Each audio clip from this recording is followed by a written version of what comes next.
Our brother Isa Herrera speak, there's a part of me that's going, go Isa, and Isa for my brother. The heart and soul and spirit that you just experienced from Isa is really the heart and soul and spirit of the Herrera family and of my candidacy.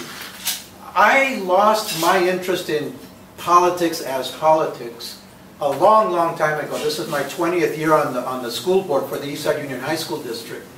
And, you know, I was younger then, and in my youthful days, I had political ambitions. But along the way, as I got more deeply connected to the community and to families and to my own inner circle of friends and developed a lot of heart connections, along the way, I kind of just lost the fascination or attraction to the bright lights of politics. And at one point, around 2002, I began to say publicly that I was not going to run for re-election to the school board, that I was going to be leaving politics. And the only thing that has brought me back slowly is that my sense of contribution in the world, my sense of significance in the world, has to do with this public process, this community conversation, the connection between individuals, between neighborhoods, between families, between programs and issues, everything that we are all doing in this community to make it all that it can be, and that we could have as individuals an opportunity to fulfill our lives here in East San Jose, in San Jose as a whole, in Silicon Valley. All of that touches me at some level very deeply, and I came to realize one day that I wasn't going to leave public life, that I really felt something in me that was calling me, but in a different way. It wasn't about how can I somehow consolidate power or, you know, be dominant in some way. It was how can I give more of my authentic being and of my voice as a human being. How can I give that in a more fulfilling way to the people? And you know, I've been thinking, well, how do I summarize my message? And part of it is, you know, a safer, stronger, more successful East Side. And that captures a number of things. It's in that little handout that we have for you. But, you know, one day I was thinking, this is really about standing for the people, the grassroots voice of the community.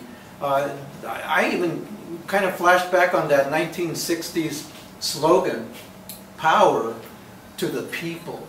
And that was born in an era when establishment control, insider control was organized in such a way that it was quashing the voice of grassroots wisdom, of grassroots vision, because people had already decided how something was going to go. In those days, when the power to the people slogan was born, there was no such thing as the Brown Act, which today now requires that if public officials are going to discuss something, they have to give adequate notice to the community before they have that discussion, so that people who are interested can participate. In those days, they would just bring stuff up and it was a done deal. The conversations had occurred offline, the agreements and the deals had happened already, and the voice of the people was being systematically shut out.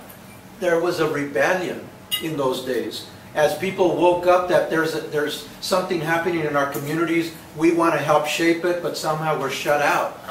And power to the people became a rallying cry. And it's something that we need to revive, that we need to take hold of again, to say it's not okay that somehow as San Jose has become a larger city, an emerging metropolis, that we're starting to take on some of that traditional, old-style political insider culture that took over other cities, Los Angeles, Chicago, New York, Boston, you name it. These towns got pulled away from their grassroots citizenry and became the province of princes and kings in the political kingdoms that they were creating. I do not want to see this happen in San Jose.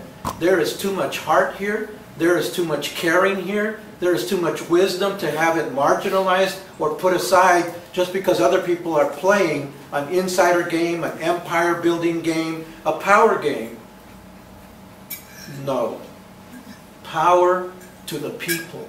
That's what we're going to be about in this race. That's what it's going to be about. If I get into office, I'm going to use my time and my energy not to be cutting deals and not to be building empires, but to how can I see someone who's active in their cultural circle, their fraternal circle, their church circle, and connect with them and bring them another step closer to where we're all meeting.